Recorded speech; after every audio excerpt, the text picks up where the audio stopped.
ba ta da hankali ba. Da haka wanda zai zo ya bude baki ya zagi wani annabi cikin annabawan Allah, kowane annabi ne, to wannan shine mai tada hankali, shi ya kamata a bincika, shi ya kamata a kama shi, shi ya kamata a ɗau mataki a kansa. Dan me malarabawa ana cewa malama da suna cewa albadi azlam, wanda ya fara da farko shi ya fi kowa zalunci.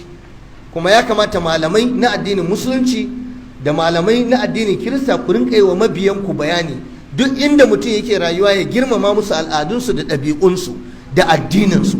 Kada mutum ya je wuri ya keta musu al'adarsu da ɗabi'arsu da addininsu, bai zai yi ba. Yanzu a nan a kudu akwai inda wallahi ko kiran sallah mu isa mu yi ba ma iya yi, amma muna zaune, mu musulmi ne, muna zaune, ko ba haka bane ba. Akwai inda ba mu isa mu je mu yi al'adunmu da muka saba ba, sai mu haƙura tunda ba wurinmu ba ne. Ha kuma nan ma arewa idan wani ya zo ba musulmi to sai ya kiyaye, akwai no going areas, akwai inda ba a shiga. Da haka ya kamata wanda ba musulmi ya gane akwai inda ba a tabawa. Mu a idan mu musulmi ma mai sallah in ya zagi annabi ba kyale shi wake yi ba, mai sallah ma in ya zagi manzo Allah ba kyale ballanta wanda baya sallah, wanda ya kamata duniya ta san da wannan. Sannan ina kira shawara ta uku shine gwamnati a rinka daukan mataki da doka lokacin da mai laifi yayi laifi, to a rinka daukan mataki da doka a hukunta shi. Wannan shi ke hana gama garin mutane 'yan bakin titi su rinka daukan doka a hannunsu. Ina fata ana fahimta. Daukan doka a hannu ba daidai bane, ba ma kira a dau doka a hannu, kuma ba mu goyi baya a dauki doka a hannu ba. Amma me yake kawo daukan doka a hannu? Rashin ɗabbaka hukunci ga wanda ya laifi. Misalin ɓarawo in ya muku sata, ya muku fashi, ya muku kaza, ya muku kaza, ya kamata ku gwamnati ta kama shi, ta ɗaure shi, ta masa hukunci, a buga a jarida a faɗa wannan ya yi laifi kaza, an hukunta shi, mutane za su ji daɗi, har addu'a ake wa gwamnati. To amma ya muku sata, ya muku fashi, ya muku ta'addanci, kuma sai kuka ga gashi nan kuna ta zirga-zirga da shi, yana muku dariya. Wannan ta sa idan aka yi sata sai kaga mutane suna kashe ɓarawo, ko a kasuwa an yi sata mutanen ƙauye sai ga a ta jifan ɓarawo har a kashe shi, saboda cewa suke in ya je ma sako shi za a yi. To wannan rashin ɗaukan doka na gwamnati ita ta cancanta ta yi doka kuma ta ɗabbaka doka, alƙali ya ɗabbaka doka, gwamnati ita take da iko, take da daman ta ɗabbaka doka. Da haka duk wanda ya abin da yake ba daidai ba, gwamnati ta ɗabbaka doka a kansa, ko ya ci mutuncin wani, ko ya ci mutuncin addinin wani, ko ya keta alfarmar wani, ko musulmi ne ya ci mutuncin addinin da ba na musulunci ba, a hukunta shi, a ɗan mataki a kansa. Kuma malaman addini da mabiya duk za su ba da goyon baya. Haka kuma in wanda ba musulmi ba ya keta doka, ya ci mutuncin musulmi a ƙasa irin ta Najeriya da take da rinjayen musulmi, alhamdulillahi, a ƙasa irin ta Najeriya da ake sallah, ake azumi, a ƙasa irin ta Najeriya da manzon Allah yake da matsayi, yake da daraja, ba daidai bane a bar mutuncin annabi ya zuba kowa ya bude baki ya zage shi. Wannan ba daidai bane, kuskure ne. Kuma ya kamata a gane zagin annabin, taba mutuncinsa din shine tada hankalin. Shi ya kamata masu rubutu da masu magana su ce a bi kadu, a yi bincike akan wannan. Wataƙila da ba a zage shi ba, da ba a ci mutuncinsa ba, to da ba a samu masu ɗaukan doka a hannun sun yi aiki da doka a hannunsu ba. Da haka a nan gurin abin da muke kira gare shi ne na hudu, don Allah duk waɗanda suke Allah ya ba su girma da matsayi, idan za su yi magana a ƙasa, to don Allah su rinka tunani suna balansin. Me balansin? A lura da wancan janibi, a lura da wancan janibi. Kullum mutum babba idan zai yi magana, to ya rinka neman shawaran mabiya kafin ya yi magana. Kar mutum ya zo ya yi magana da kansa zai zo ya goge ta, ya rasa yadda zai yi. A nutsu. Najeriya fa akwai musulmi, Najeriya kuma ana sa annabi Muhammadu, kuma Najeriya manzon Allah yana da daraja, yana da kima kwarai da gaske. Kamar yadda ana sa annabi Isa, kamar yadda ana sa annabi Isa, ana sa annabi Musa, ana son da annabawa.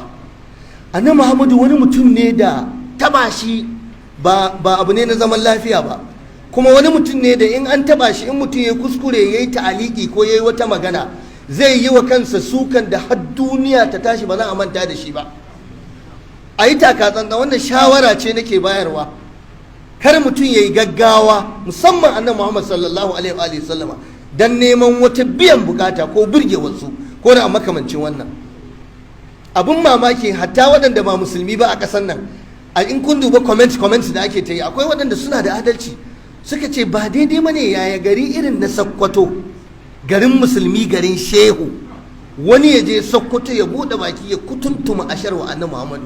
Suka ce wannan is a mistake.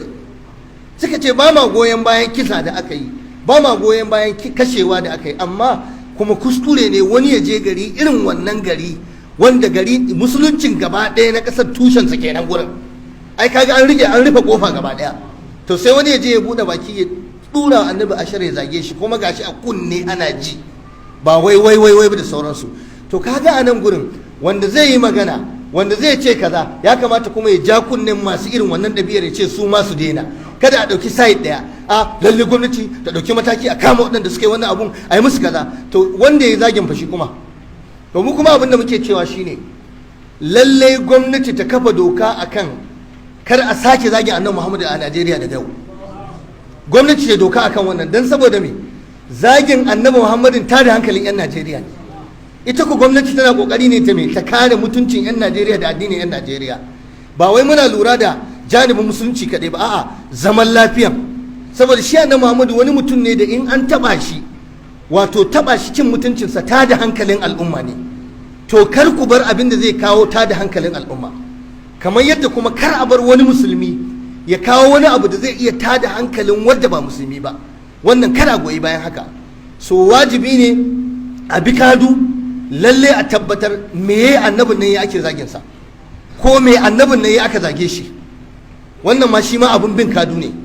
Sannan kuma wajibi ne gwamnati ta tsaya a kan kadaminta, din mai laifi in ya yi laifi a rinka ganin gwamnati tana hukunta shi. Shi zai hana mai ɗaukan doka a hannu ya ɗau doka a hannu ya tasarrufi da shi. Shi zai hana mutane su rinka kashe ɓarawo a bakin titi. Shi zai hana mutane su rinka kashe wane ne idan ya yi kaza. Shi zai hana ɗan daba ya ɗauki wuƙa ya caka a cikin ɗan uwansa don suna jayayya, saboda me ya san in ya kashe wani shi ma za a kashe shi. So ya kamata mu kula da wannan, kuma muna kira lalle al'ummar musulmi a zauna lafiya. Ku sani cewa addinin musulunci addini ne na zaman lafiya.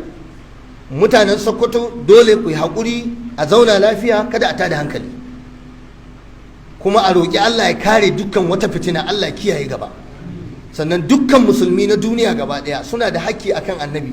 Yanzu wannan abin duk duniya ana ta comment, wasu suna cewa ma ba su ma yadda ba a haka din. To taba annabin zai iya hada wato rikici na duniya gaba ɗaya. Dan duk inda aka zagi annabi, yanzu ba an zagi annabi a Denmark ba, mu ma mun yi ta zanga-zanga mun nuna mu yadda ba.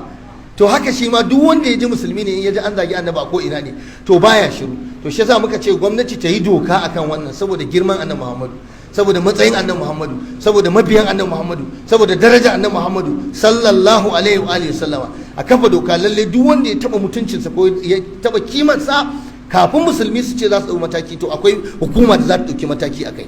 Wannan yana da kyau kwarai da gaske. Sannan kuma muna roƙon Allah ya zaunar da mu lafiya, Allah ya kare mu da dukkan fitina da tashin hankali. Ubangiji Allah ya kare mana mutuncin da mutuncin masu mutunci. Allah ya zaunar da musulmi da wanda ba musulmi ba a wannan ƙasa Najeriya.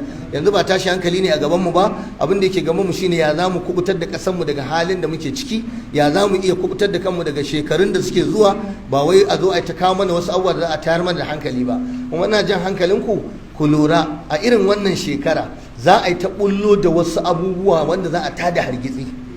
Ku kula